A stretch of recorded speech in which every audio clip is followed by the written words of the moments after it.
Coming up, the story of a charmed childhood growing up in Ipswich and one of determination to succeed in the city they love.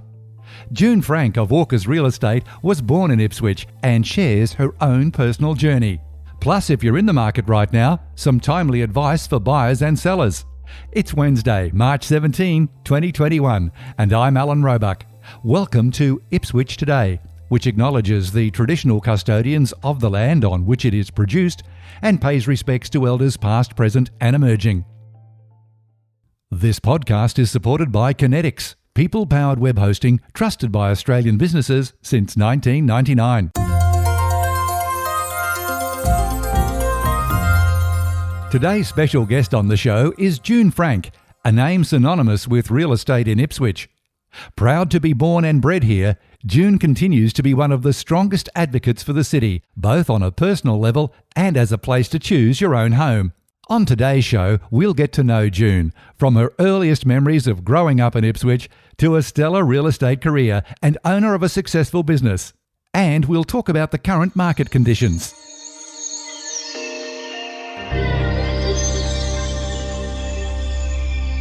June Frank, welcome to Ipswich Today. Thank you. What are your earliest memories of growing up in Ipswich? I think my earliest memories, of course, was my childhood because I was born here. And so just the community and the lifestyle and the family that we had. So earliest memories would be Sunday school, Queen's Park picnics with our cousins, and the lovely animal section, not as, amazing as what they have there now, but we had the kangaroos and koalas and, big swings, picnic tables, the Jim Gardner pool. We used to go there as a family. We spent hours there and we walked because we didn't have a car in those days. So we lived on Roland Terrace. That's where we grew up, a modest little colonial with 8 children raised in there, and my only family home with my parents. So they were there for more than 60 years. Wow. Yes, so with that Jim Gardner pool too, first of all, we used to walk there from Roland Terrace, which would be, several kilometres. Well, that's basically over from behind Blair School, so yeah, that's a decent walk. Yeah, and so then as we got a bit older, my sister and I were allowed to ride our push bikes.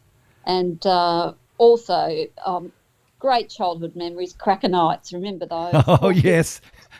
Those naughty kids who would let off the bungers behind you. Yes, and in the letterboxes, and the boys were always in trouble, but they were great nights, great times, and when people were trusted with crackers. So Anzac Day Parade, that was a big thing. My dad was in the Second World War for 6 years, so that was always a huge part of our life, and to go to the service at the North Ipswich Railway Station, which North Ipswich Railway Workshop, they and my dad worked there for 32 years. So we did that from children right till our parents passed. That was a go-to there. Yeah, so your dad was one of the generation that basically had one job for life? Correct. Yeah. Absolutely. He was a 5-pound pom. He arrived in Sydney after the Second World War with £5 in his pocket. That's why they were called 5-pound poms, because basically they all lost it gambling on the way over. Right. And so he heard that there were jobs going in the Ipswich Railway Station, so he got on a train, came up, got the job and stayed there for 32 years. Wow.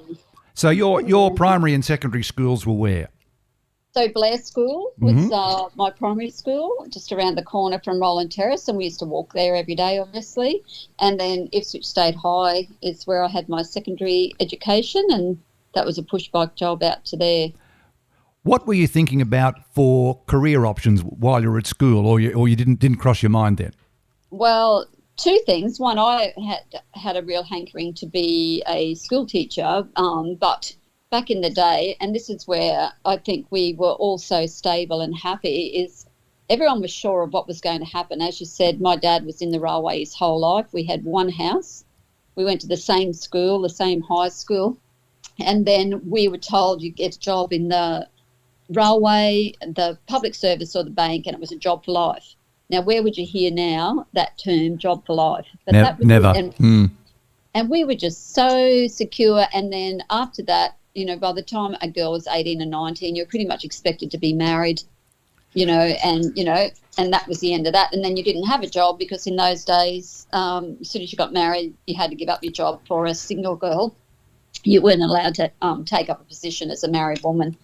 And so I bet a lot of people wouldn't remember that. Well, I vaguely remember it, and it was just such a terrible rule.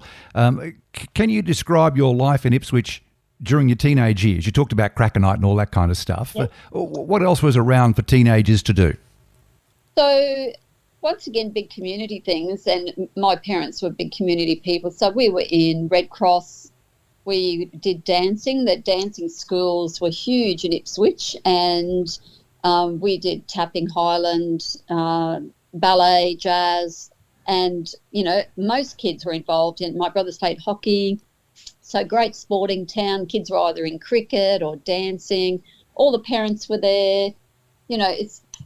I just can't say how lucky I've been to have grown up in Ipswich. It sounds like they were happy times. Were there any other standout events that helped shape your view of the world leading into your 20s? I think when the Queen came, we all loved that because my parents are all royalties. We all loved the Queen, and that was a big event, and everyone once again happy. My whole life has just been happy memories. We weren't really involved or exposed to a war or, hoodlism, or it was just safe. And it was, you could just walk down the street, walk anywhere. Everything was just perfect. If you could think you could have a perfect life, and we were not wealthy people, but we didn't do without anything. What about your first jobs? Yes, well, interestingly enough, I finished school at 14. I got my junior pass, and so I'm thinking it's December, I'm going to have the 6-week holiday, and my dad just got the Queensland Times, circled the jobs and said on the Saturday morning, first Saturday after the Friday we broke up, go downtown and get a job and don't come home without one. So I thought, oh dear. Anyway, so right at the top of town, there was Statham's, not Statham's, Hunter and Stockwell real estate agency. So I went in there and they sat me down and I had to add up 2 columns of figures. I had to do handwriting. I had a typing test and a shorthand test, and they said, you've got the job. And I thought, great, at least I got the weekend off. So I went back home. So hang on a minute. First job application, you score the job. Absolutely. That's fantastic. And it was in a real estate office. Of all places. I know. So, and then I got my railway call up and my public service call up. So I got a job in the public service because Mum and Dad considered that job for life, safe job. Mm-hmm. So for the first year, worked in Brisbane and caught the train to Brisbane every day. And how long did you hold that one down? So with the public service, I was there until I got married in 1977. So I was in the public service about 5 years. So, and I was just saying to someone the other day that the work ethic that we had back then, we would get off the train, my girlfriend and I would get off the train, and Limestone 88 was the TAFE college then. Yes. And getting off the Ipswich train after 6 o'clock at night, we would walk up to that TAFE college and we paid for our own lessons in shorthand and typing to get our speed and skills up. That was our own money and our own time for a government job to make our skills better. No more money, no promotion. Just to improve yourself. Yep. And I think that's what's lost, not just Ipswich, everywhere. I think it's just the work ethic as an employer now of people is it's just lost. And you can see the demise of June Delhi Watkins, passing. Mm-hmm. People used to go to deportment school just to walk right to get a job. Yeah. Changing times, June, changing times. You mentioned the 70s there, so let's talk about the 70s and 80s in Ipswich. And I think this would be about the time when Ipswich began its forced transition from relying on coal mines, railways, industry, to yet an unknown economic future. Can you describe the effect that had on families across the city during that period? Yes, absolutely, because that was the Joe Vijalki-Peterson sellout of Ipswich. So it was just very clear. We've always been a Labor town here, and he basically said, if you don't vote for us, I'll shut you down. So still we voted for Labor.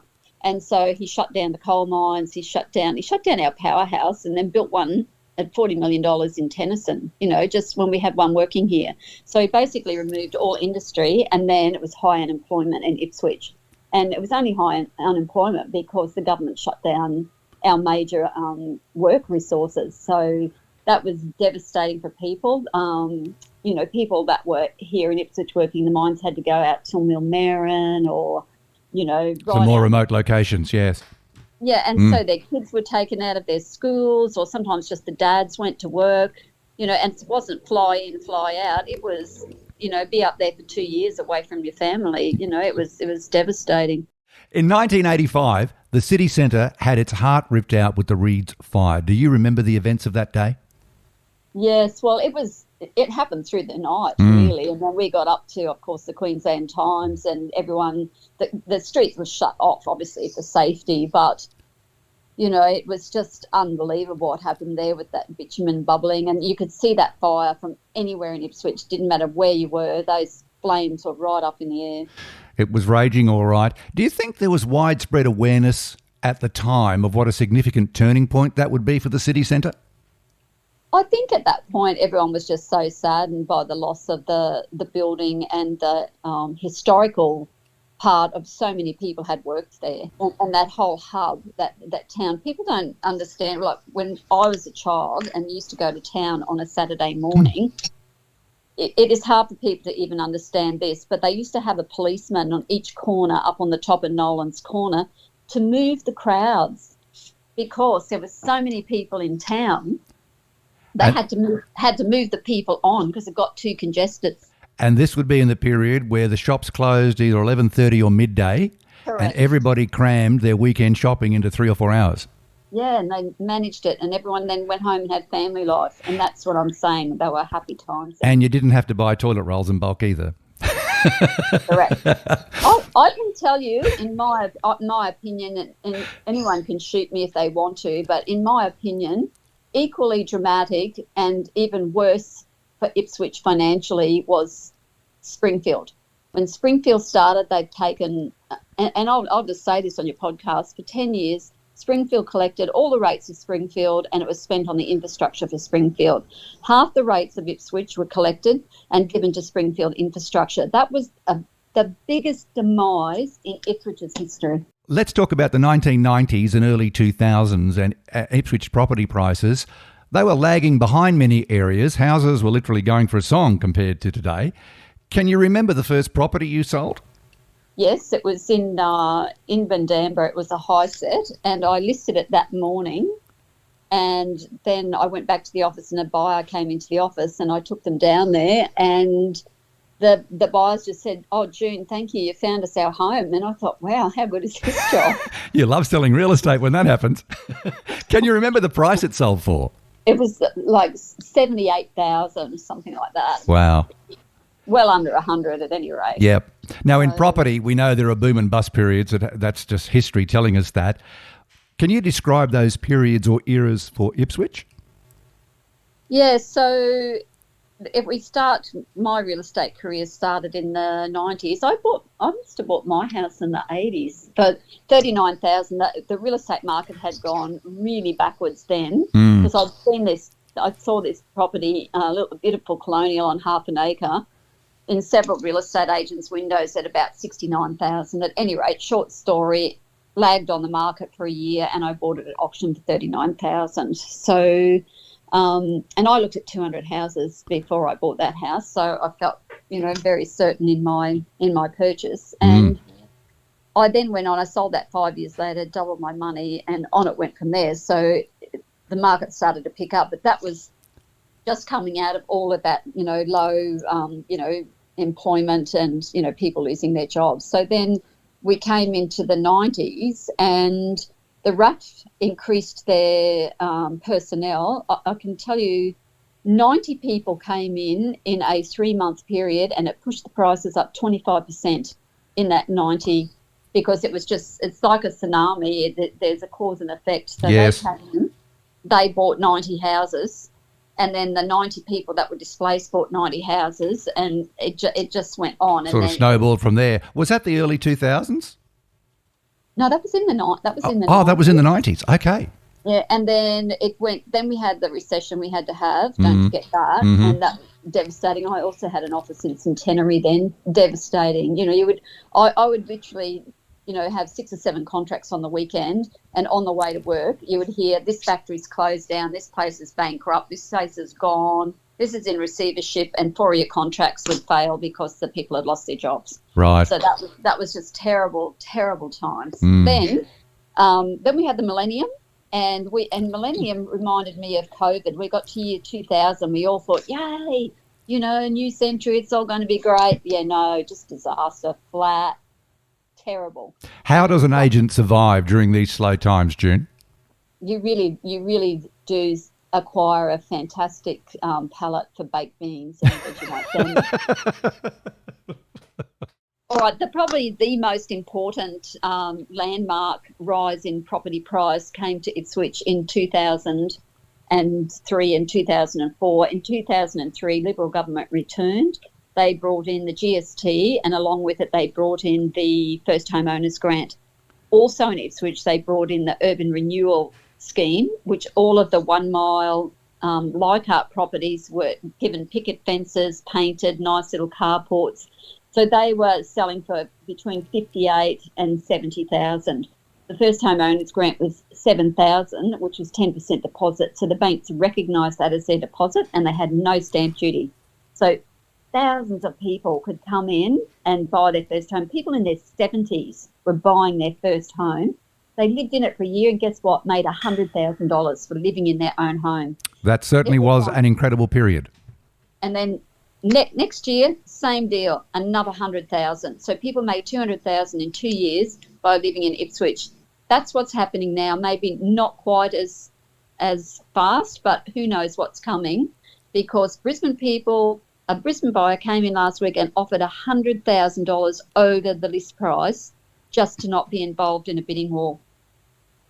So it's really happening again now, and it's gathering momentum. So I wouldn't delay purchasing if that's what you're wanting to do in Ipswich.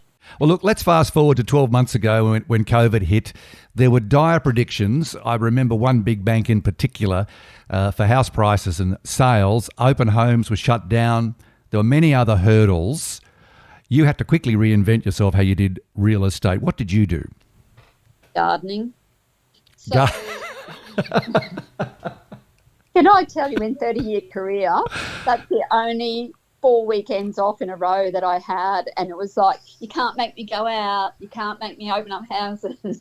Yeah. The government says I've got to stay at home. You had a forced holiday.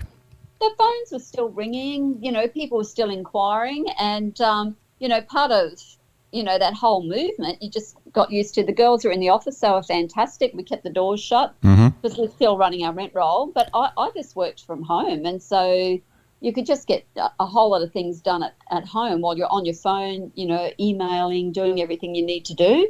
So, and then it was absolutely evident that there was this quantum shift, that people were home. So yes. In which Bunnings ran out of paint. They literally ran out of paint because people are at home. Yes. And they go, let's paint this now, let's do that. So everyone's off to Bunnings, and everything was running out, down there, because they were getting their houses ready for market. Yes. And people were calling me out, June, can you come and look at the house? What should we do? What should we do? So you could see a lot of people were getting ready for a shift. Yep. And because people needed an office or 2 offices, people were at home. Their kids came home in the afternoon. They weren't at daycare. They wanted a bigger yard. So you could see people saying, June, this just doesn't suit our lifestyle now. We want to do this. We want to do that. But because the interest rates were down so far, the bank said to them, don't sell where you live. You can rent that out because rents have moved up. And, interest rates are so low, just go and buy your other house and keep that one. So the properties weren't turning over, coming back on. So as soon as something came on the market, everyone was all over it. So it was just supply and demand. It wasn't rocket science. It was just supply and demand. So that dire prediction for house prices to plummet never happened. Not ever. It's like the opposite's happened. Yeah, well, it was pretty much the Commonwealth Bank doom and gloom. I don't know what what someone was on. They should add their Prozac or whatever they were in there, because even the ABC rang me and said, June, we've spoken to you over the years. This can't be right. What? And I said, what are they backing it up with? Like, we've got people ready to put their houses on the market. We've got people ready to buy them. All they've done is, unfortunately, some people got caught up in that, and they dumped their properties. They let them go cheap, just before the biggest boom we've seen in years and years and years, because the Commonwealth Bank, they should be taken to task on that, in my opinion. Well, let's talk about those current market conditions in Ipswich. How would you describe them? I would say it's good to be an owner and good to be a buyer, because whoever buys here is going to make money. Whoever's selling here, they need to buy in the same market, or, they'll, pick up on this one. And if they stay out of the market too long, they're going to lose any gain they've made just by, not investing their money back into Ipswich. Any specific Ipswich hotspots you want to talk about? Look, I think across the board it's pretty lovely, but if you put a compass point in the middle of the CBD and do a 5K radius around it, you just couldn't do wrong.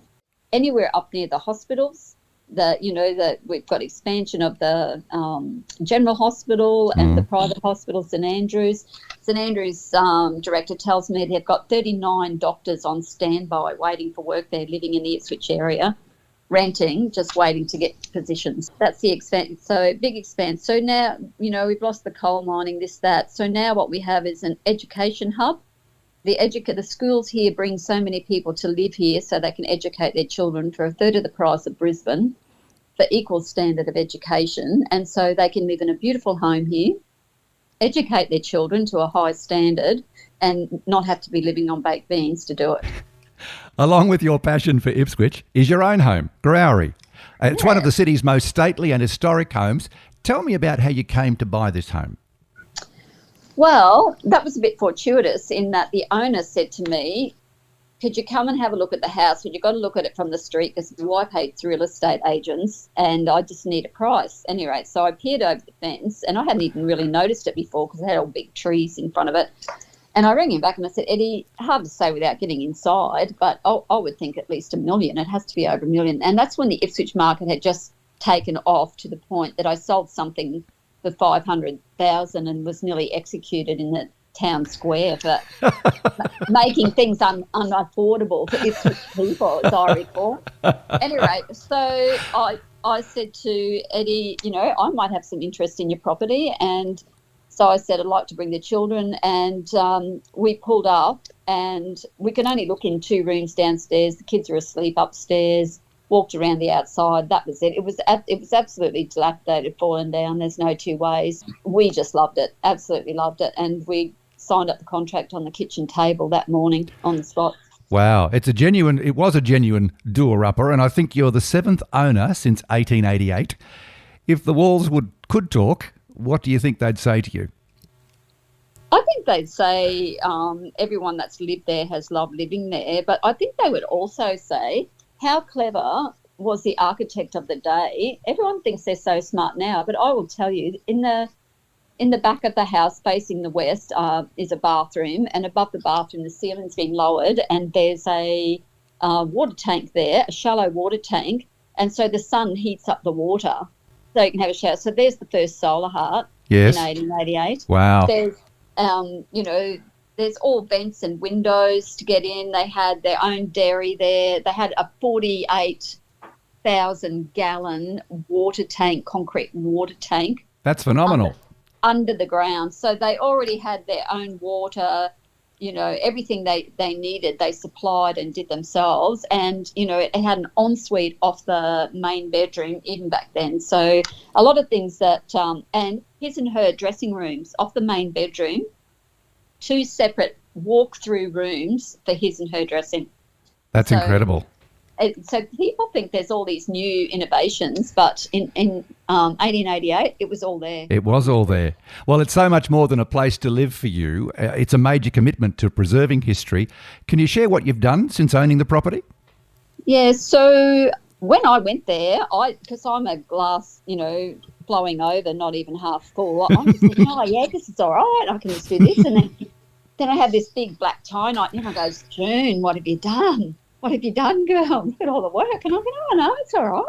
And they go, no, look at all the work. At any rate, so I underpinned it, the whole bottom level, outside, the flooring, the posts, all the fretwork around. That was all hand cut. I was very lucky to have a retired English builder, and he had skills in the masonry, brickwork, timber, plumbing, everything. He could do everything because he was England. That was the style of house he had been working on. Yes, of course. So that whole bottom level was built, underpinned, painted. The walls were all cracked inside. So I got the gentleman that did the restoration of Brisbane City Hall, and he came and repaired all the cracks after we underpinned it. And, on and on, paint, timber, this, that. And I'm just now, the timber's just arrived yesterday to replace the top level veranda. Well, that is fantastic news. So it's there for at least another 100 years. I would hope so. Just wrapping up the chat, June, and it's been wonderful for you to take so much time. Is there a single piece of advice you can offer first home buyers? I think you have to go with your heart. Of course, get your building and pest checks and all of that. But I think if you, and in my whole life too, you can look at a lot of things, and some things on paper seem to be what you should do. But if something's calling you and something's pulling at your heart and you feel right about it, that's the one you sign on. Gut feel. There's a lot going for it. June Frank, thank you so much for sharing your very personal story and your love of Ipswich, and thanks for talking to Ipswich Today. Good eye. Thanks so much, Alan. Bye-bye now. Ipswich Today is supported by Kinetics, people-powered web hosting trusted by Australian businesses since 1999. This podcast is also listener-supported. Please make a once-only gift or regular donation to help keep it online. Just go to ipswichtoday.com.au and click the donate button at the bottom of the page. You can subscribe for free and share this podcast from your favourite app, including iHeartRadio, or play Ipswich Today from your smart speaker. Music is supplied by Purple Planet Music. This is Alan Roebuck. Thanks for listening.